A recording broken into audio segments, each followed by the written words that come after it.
የኦሮሚያ ክልል ፕሬዝዳንት የሆኑት አቶ ሽመልስ አብዲሳ ከስልጣናቸው ሊነሱ ነው ተብሏል። በበርካቶች ዘንድ ከፍተኛ ተቃውሞ የሚቀርባቸውና ባለፉት 4 ዓመታት የክልሉ ፕሬዝዳንት መሆን ያገለገሉት አቶ ሽመልስ አብዲሳ ከስልጣናቸው ሊነሱ መሆኑ ተሰምቷል።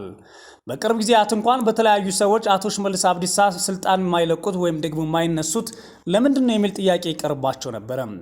ክልላቸው ማስተራር የተሳናቸውና በበርካታ የክልሉ ዞኖችና በ69 ወረዳዎች ደግሞ የኦሮሞ ነጻነት ጦር ተቆጣጥሮባቸው የቆዩት አቶ ሽመልስ አብዲሳ ከስልጣናቸው እንዲነሱ ግፊት ከተደረገ ረጅም ጊዜ ሆኗል። በክልላቸው ውስጥ የአናሳ ብሔር ወይም ደግሞ የሌላ ብሔር ተወላጆችን ሞት በየቀኑ የሚያሰሙት እኒሁ ፕሬዝዳንት በአሁኑ ሰዓት ከስልጣናቸው እንደሚነሱ የአልፋ የመረጃ ምንጮች ጠቁመዋል። አቶ ሽመልስ አብዲሳ በሕግ ተጠያቂ እንዲሆኑ በርካታ በውጭና በሀገር ውስጥ ያሉ ዜጎች በተደጋጋሚ የሚጠይቁ ቢሆንም ነገር ግን እሳቸው አዲስ ስልጣን ሊሰጣቸው እንደሆነ የተሰማው የኦሮሚያ ክልልን መምራት አቅቷቸዋል ወይስ አይደለም የሚለው እንኳን ለህዝብ ይፋ ባልተደረገበት ሁኔታ በሺዎች የሚቆጠሩ ዜጎች ንጹሃን በተገደሉበትና ክልሉ በሚሊዮን የሚቆጠሩ ተፈናቃዮች ባሉበት ሁኔታ ለረጅም ጊዜ ስልጣን ላይ መቆየታቸውን በሰፊ አስተቻቸዋል። ከዛም አልፎ አቶ ሽመልስ አብዲሳ የፌደራል መንግስት ሆኖም ብልጽግና ፓርቲ የሚከተለውን አሰራርና ስርዓት በመጣስ በተደጋጋሚ ዘረኛና ጽንፈኛ የሆኑ ንግግሮችን ሲያደርጉ ይደመጣል። በመስቀል አደባባይ ሰበርናቸው ከማለት አልፎ ይህ መንግስት የሚከተለውን ስርዓት ማምታታትና እሱን ተከትሎ ደግሞ መፈጸም በተደጋጋሚ ሲናገሩ ተደምጠዋል። አቶ ሽመልስ አብዲሳ ከአባይ ማዶ ተሻገረን የፈጸምነውን እኛ ነው የምናውቀው፣ ስለዚህ ይህ መሆኑን አትፍሩ ሲሉም ለኦሮሚያ ክልል ባለስልጣናት በኦሮሞኛ ይናገራሉ። በእርግጥ እኒሁ ፕሬዝዳንት በተደጋጋሚ በአማርኛም ይሁን በኦሮሞኛ የሚናገሩት የተምታታ አይደለም፣ የሚፈልጉትን በግልጽ የሚናገሩ ፕሬዝዳንት ናቸው።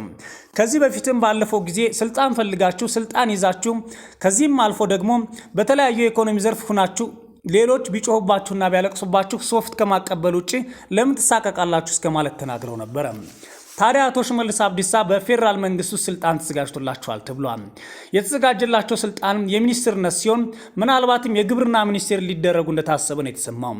የግብርና ሚኒስቴር መደረግ አለመደረጋቸውን ይቀበላሉ ወይስ አይቀበሉም የሚለውን እስካሁን ድረስ መልስ ያልተሰጠ ቢሆንም አቶ ሽመልስ አብዲሳ ግን ተነስተው ሌላ ሰው ሊሾምባቸው ነው። በእሳቸው የሚሾሙት የመረጃ ምንጮቻችን እንዳሉት ከሆነ በቅርብ ጊዜ ከጠቅላይ ሚኒስትር ጽሕፈት ቤት ወደ ኦሮሚያ ክልል የተመደቡ አንድ ግለሰብ ናቸው። ታዲያ የኦሮሚያ ክልል በተደጋጋሚ በጦርነት ውስጥ የሚታመስ ብዙ ዜጎች የሚሞቱበትና የሚያልቁበት በመሆኑ አቶ ሽመልስ አብዲሳ ወደ ተጠያቂነት እንዲመጡ የሚጠይቁም አሉ። ይህ ግን የሚሆን አይደለም። አንድም በመንግስት ባህሪ፣ ሁለተኛም ደግሞ ፓርቲው አቶ ሽመልስ አብዲሳ ሌላ ስልጣን እንዲያገኙ በስኬት እንዳጫቸው ነው የተሰማው። በተለይም ደግሞ በግብርና ዘርፍ ተሳክቶላቸዋል የተባለ ሲሆን በክልሉ ከተለመደው ውጭ ስንዴ አምርተዋልም ነው የተባለው። በዚህም አቶ ሽመልስ አብዲሳ ከሰሞኑ በኦሮሚያ ክልል ካላቸው ስልጣን አልፎ ፓርቲውን በመወከል በአማራ ክልል ቡድናቸውን ይዘው ሄደው ከአማራ ክልል ባለስልጣናት ጋር እስከ መምከርና ስርዓታቸውን እስከ ማስቀጠል የደረሰ ውይይት ማድረጋቸው ይታወሳል። በባህር ዳር ከተመለሱ በኋላም በአዳማ በተመሳይ የአማራ ክልል ባለስልጣናትን ይዘው በብልጽግና ፓርቲና በተለያዩ ጉዳዮች ላይ አቶ ሽመልስ አብዲሳ ከአቻዎቻቸውና ከፌደራል መንግስት ባለስልጣናት ጋር ውይይት አድርገዋል።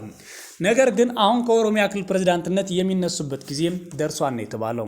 ይህ በእንዲህ እንዳለ ኢንጂነር ታከለ ኡማ ከሚኒስትርነታቸው ቢነሱም በኦሮሚያ ክልል ፕሬዝዳንት ሆነው ታጭተው የነበረ ቢሆንም እንደማይቀበሉ ማሳወቃቸው ይታወሳል።